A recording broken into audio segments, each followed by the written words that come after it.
പാചകവാതകത്തിന് അടിക്കടി വില കൂടുന്നത് പാലക്കാട് പ്രചാരണ വിഷയമാക്കുകയാണ് യുഡിഎഫിലെ വനിതാ സംഘടനകൾ. ഗ്യാസ് കുറ്റിയുടെ മാതൃകയിലുള്ള പ്ലക്കാർഡ് ഉയർത്തിയാണ് പ്രതിഷേധ മാർച്ച് നടത്തിയത്. അവർക്കും കുറച്ച് കാര്യങ്ങൾ പറയാനുണ്ട്. വിപിൻ സി വിജയൻ തയ്യാറാക്കിയ റിപ്പോർട്ടിലേക്ക്.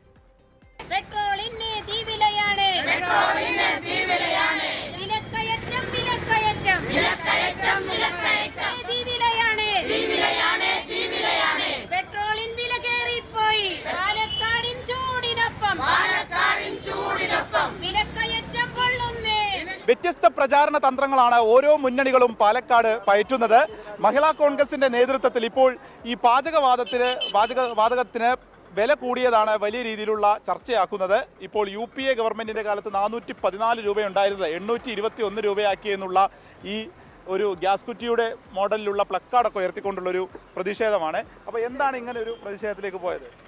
ഗ്യാസിന്റെ വില UPA ഭരിക്കുന്ന സമയത്ത് 415 രൂപ ഉണ്ടായിരുന്നു. എന്തായാലും സബ്സിഡി വന്നിരുന്നു. നമുക്ക് ഇന്ന് സബ്സിഡി ഇല്ല. നിത്യോപയോഗ സാധനങ്ങളുടെ വില ഗണ്യമായി വർദ്ധിച്ച് മുന്നോട്ട് പോയിക്കൊണ്ടിരിക്കുകയാണ്. പൈപ്പിനകത്ത് കൂടെ കാറ്റ് പോയാൽ നമ്മൾ അതിന് കുടിശ്ശിക കെട്ടണം. വൈദ്യുത കരം വർദ്ധിപ്പിച്ചു. പെൻഷൻ ഇല്ല, വീടില്ല. സർവ്വ മേഖലകളും ജനദ്രോഹ നടപടികളുമായിട്ട് രണ്ട് ഗവൺമെന്റും മുന്നോട്ട് പോകുമ്പോൾ ഈ രണ്ട് ഗവൺമെന്റിനുമുള്ള ഒരു തിരിച്ചടിയായിരിക്കും പാലക്കാട് ജില്ലയിൽ ഐക്യ ജനാധിപത്യ മുന്നണിയുടെ പ്രിയങ്കരനായിട്ടുള്ള രാഹുൽ മാങ്കൂട്ടത്തിൽ വമ്പിച്ച ഭൂരിപക്ഷത്തോടു കൂടി തന്നെ നിയമസഭയ്ക്കകത്ത് ഈ പാലക്കാടിന് വേണ്ടിയും കേരളത്തെ മുഴുവൻ ജനങ്ങൾക്ക് വേണ്ടിയും ശബ്ദിക്കാൻ പാർലമെന്റ് അസംബ്ലിക്കകത്ത് രാഹുൽ മാങ്കൂട്ടത്തിൽ ഉണ്ടാകും. അതിനു വേണ്ടിയുള്ള പ്രവർത്തനത്തിന് ഐക്യ ജനാധിപത്യ മുന്നണിയുടെ മുഴുവൻ മഹിളാ നേതാക്കളും വളരെ ശക്തമായിട്ട് തന്നെ പ്രവർത്തിച്ചു. മാത്രമല്ല, ഇന്ന് രാവിലെ 90 രൂപ കൊടുത്തിട്ടാണ് 1 കിലോ ഉള്ളി വാങ്ങിച്ചത്.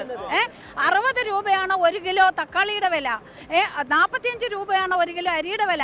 പാവപ്പെട്ട വീട്ടമ്മമാരുടെ മോഡലിലുള്ള പ്ലക്കാർഡും കൂടി വേണ്ട അവസ്ഥയാണ്. ആയിരുന്നു. ഇത് മാത്രമായിരുന്നില്ല, ഗ്യാസ് മാത്രമല്ല, പച്ചക്കറി എല്ലാം വില വർധന. എണ്ണിച്ചുട്ട അപ്പം പോലെ ഭർത്താക്കന്മാര് സമ്പാദിച്ചു കൊണ്ടുവരുന്ന പൈസന് ഞങ്ങൾ ബഡ്ജറ്റ് ഒരു മാസത്തേക്കുള്ളത് വളരെ കഷ്ടപ്പെട്ട് വെക്കാൻ പറ്റില്ല. ഞങ്ങൾ ഇത് മഹിളാ കോൺഗ്രസും വനിതാ ലീഗും കൂടെ സംയുക്തമായി കേരള സർക്കാരിനെതിരെ നടത്തുന്ന ഒരു പ്രതിഷേധ പരിപാടിയാണ്. അതെ, കേരളത്തിൽ ഇപ്പൊ നടന്നുകൊണ്ടിരിക്കുന്ന വിലക്കയറ്റം. നമ്മളൊക്കെ സാധാരണ കുടുംബത്തിൽപ്പെട്ട ഞങ്ങളൊക്കെ സ്ത്രീകളാണ്. ഞങ്ങൾ ഒരു കുടുംബം എങ്ങനെയാണ് കൊണ്ടുപോകുന്നതിന്റെ പ്രയാസം ഞങ്ങൾക്കറിയാം. ഗ്യാസിനെതിരെ മാത്രമല്ല വർദ്ധിച്ചു വരുന്ന വില വർധനവിനെതിരെ നടത്തുന്ന സമരമാണ് ഇത്. വനിതാ ലീഗിന്റെയും വനിതാ കോൺഗ്രസിന്റെ ഒക്കെ നേതൃത്വത്തിലുള്ള ഈ പ്രതിഷേധം ഇവിടെ നിന്ന് സ്റ്റേഡിയത്തിലേക്കാണ് പോകുന്നത്. ഈ തെരഞ്ഞെടുപ്പ് കമ്മിറ്റി ഓഫീസിൽ നിന്ന് സ്റ്റേഡിയം വരെയുള്ള പ്രതിഷേധമാണ് നടത്തുന്നത്.